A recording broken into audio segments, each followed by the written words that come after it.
everybody, welcome. My name is Samson Andrew and this is the vbeltandson YouTube channel.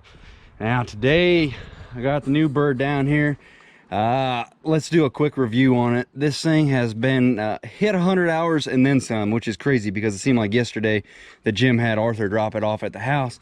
But TAKEUCHI TL12 R2 with the high flow, obviously because we got a mulcher head on the front, and that head has been on there since day one. So I'm going to do a quick 100-hour brief summary report, things I like about it, things that could be fixed, and then some major issues. We'll go into everything, and I pride myself on this channel. I deliver the truth. I like to be honest with what I'm talking about on here. I'm not here to make some lies up. I'm not here to make a bunch of money by saying this thing is great when it actually is garbage. I am not about that at all. So when I talk about this thing, it's 100% the truth. So let's go into it real quick. Why did we go with the TAKEUCHI in the first place? Well, I did test drive several other ones. Everybody's leaning towards ASV. Everybody loves ASV. I had some concerns with that, and everything on this machine, such as the bigger cab, the sturdier tracks, just the visibility of the whole rig, I liked a lot better. But how has that worked out for me so far? Well, I'll tell you this right off the bat, if this doesn't sum it up enough. This machine has gone to every job that we've been on since buying this bird, except for, you know, a tree climbing job. Maybe we brought it there too, just because. But main reason for getting a skid steer is because the rubber tracks. Can get into residential land clearing jobs, a couple logging jobs we've done since then, and this thing can drive on the blacktop, drive on the concrete. We have several bigger machines, and taking a step back and going with a skid steer or track loader such as this seemed like, I'll be honest, it seemed like a step in the wrong direction, because I felt like we were progressively getting bigger and bigger equipment, and taking a step back and going to a smaller rubber track machine like this, I think it's kind of definitely helped us as far as jobs that we get done, what jobs we can actually do now with you know, without kind of going, oh, that's, you know, 100 foot worth of driveway, we're gonna have to put a bunch of boards down.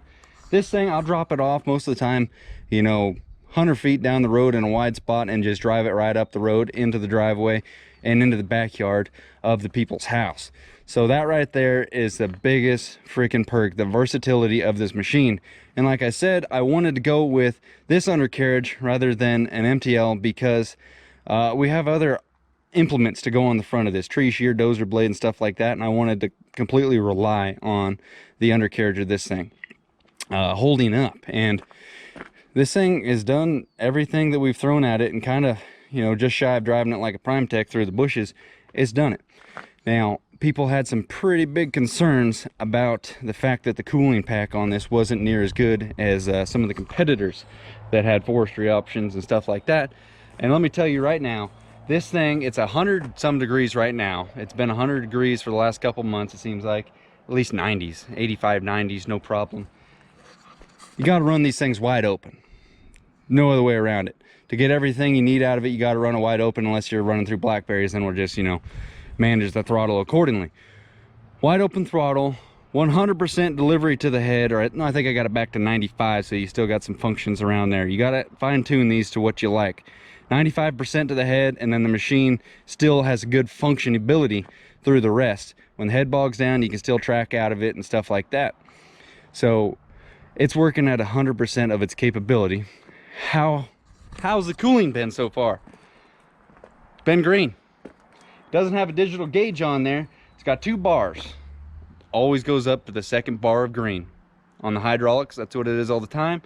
Engine temp stays right in medium, but I know what you're gonna say. That's not really summing much up. Okay. So I put a heat gun on there. I made a video on it. It ran about 140, like after wide open throttle, direct sunlight, no shade, of mulching up some dead oak, some green oak, some thick stuff, some stringy stuff. It was everything the machine had. I was working it, seeing what we're gonna get kind of out of a temperature. Threw the heat gun on it, and at one side it dropped it significantly, and it was about 140-ish on the hot side. This thing has done a great job at keeping itself cool. So everything has been functioning exactly the way I wanted to. FAE head, we had to tighten the belt, no big deal. It's been performing I wouldn't, you know, go as far as saying flawless, but it, you know, I don't like saying, you know, stuff's perfect without knocking on wood a little bit to keep myself, you know, superstitions down. But a couple things that I'm going to depict on it. Over here, I think we're going to have to put some kind of a screen or something like this for your, like a screen door type of rig, because this kind of attracts some debris, and the belly pans can't quite take enough of them out of the bottom. This gets a little bit of stuff, but it's pretty easy just to swipe that out of there, no big deal. You can pop the back open, slide this open, pull the whole cooling unit out, and easy access to everything back there. When you're washing this thing out, you got to have it butt downhill so everything runs to the back, so you can really grab it and get it out of there. Same thing with over here. This definitely needs a little bit of screen action, just so that you don't get the larger stuff in there, because it is a final tier 4 DEF machine. You can see that's all your, you know, emissions underneath right there. This one right here sucking in, that is your air conditioning condenser. So this stuff, you got to wipe that off every once in a while. I wouldn't mind having some kind of a screen, maybe something on a magnet. You can just flip it up and clean all this stuff off. Perhaps put a limb riser across here. But skid steer, no matter what, they're not really forestry. No matter, even if you get the forestry package, which this one does, it's just like a roof rack. ROP swap certified, no issues there. You can fall a tree on it, but really, why are you falling a tree on your machine? People were asking about these right here. The stock ones are, you know, the quick disconnect, pop them on, they're good to go. They leak in a week. These ones here, TAKEUCHI, screw together. We got these on super tight, so we don't have an issue, but on the excavator, I have them over there. You can unscrew these by hand and tighten them by hand, and that thing hasn't leaked. I used the mulcher head on the excavator with the same exact couplers and no leak. So I think it would be, it's over 100 hours with these quick couplers, 0 leaks. Again, these are not factory. We added these aftermarket, but since we're here, I'm going to share every little nook and cranny. But a couple things that I'm a little worried about are, let's go up in the cab here. This is plastic right here.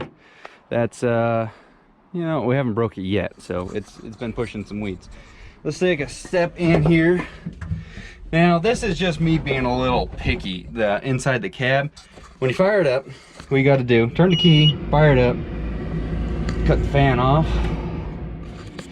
obviously take the parking brake off, and then this, I got it like a little pattern. It's not even a big deal. Now you got all your stuff already set up for the high flow, or depending on what it is, but you got to go ding and switch those things to the secondary circuit so you can operate the hood rather than electrical circuit. So you just go ding, and then I turn off the auto leveling for the head. Auto leveling, this probably could go in the computer and turn that thing off, no big deal. But every time I just got to hit those 3 buttons, fire up the head, and then we're on our way. Next thing being is, since it's a mulcher head, most of my time I'm looking right down through there. So it might be fixed if I put a bigger, come on door, put a bigger windshield wiper on this thing, but you can see it's pretty close right there. My line of sight is right down through there. So this thing is just, I got the dirt. It's clean up here, but then you can see the line of dust. And while I'm talking about the windshield wiper, you got to go over here and hit a button. I do have a free button, which is not that one. It's this one here. I know this machine, trust me guys. That would be cool if this button was windshield wiper, rather than having to take my hand off the stick and slow me down to hit the windshield wiper. So it is a little low on fuel right now. That is my next little, I wouldn't go as far as saying concern. Fuel consumption on this thing is not very high at all. That's actually pretty good. It's about 3.5 to 4 gallons an hour. I did check that myself, and I actually read it in the book. So they're spot on with full Max Daddy power. It does right about 3.5 4 gallons an hour. And every several, I think about 30 hours, you got to put about a gallon of DEF. But my point being is, it has kind of a small fuel tank.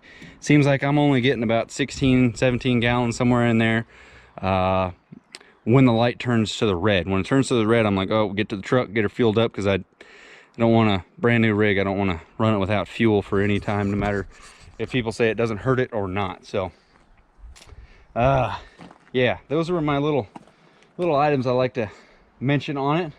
Not really big deal. This thing has behaved every little bit that I wanted it to. And if you're new to the channel, I did go test drive the ASV that everybody's hyped on. Eric, tip top, man, I appreciate the hell out of you for letting me come and run that bird. Different circumstances, we would definitely have an ASV here right now. But the dealer support out of Global Machinery down in Sacramento, it's pretty unreal how good they are to us. That is for dang sure. It's not a this is not like a, this is not a paid advertisement from them. This is just me talking about the machine so you guys can get a better understanding of how this thing has done for us so far. But plain and simple, it has showed up for work every day on time, has not overheated, has not complained, and knock on wood some more, it just continues to work the way it has. And I'm very proud and happy to have this here. As for the future, I definitely see Takeuchi being more of a part of the vbeltandson little enterprise. Someday I wish. But they offer all kinds of stuff too. I don't know if we'll ever swap out from Kubota and get a 290, but they're nice machines. I love Kubota. If Kubota had more horsepower, it'd be a different story here. But dealer support is above all my biggest freaking deal right there. So Jim down there, can't thank those guys enough for everything they've done.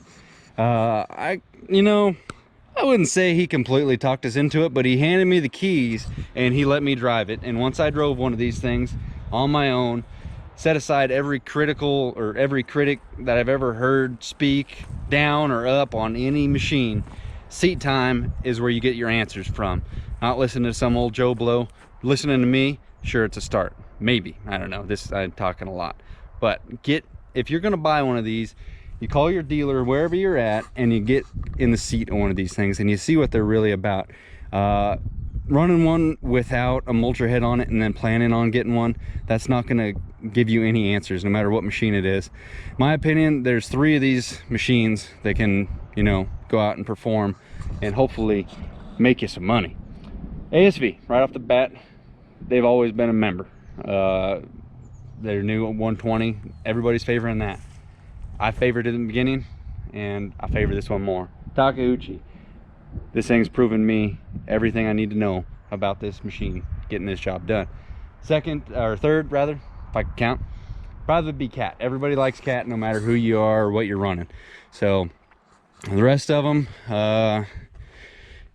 probably save up and get one of those top 3. But a Takeuchi, in my opinion, bee's knees, getting her done. Cab comfort, the works. So there's nothing else I can really say about this machine. Those are my little mini concerns, and she's been doing the job, you know, to a T. So anyway, guys, I have to load up the excavator and I'm gonna run down to Sac so I'm just gonna get a new cherry picker. We ain't even gonna toy with that, and probably a new training jack wheel there. But we'll catch you guys on the next one. Hit them buttons, like, comment, subscribe, and we will see you later.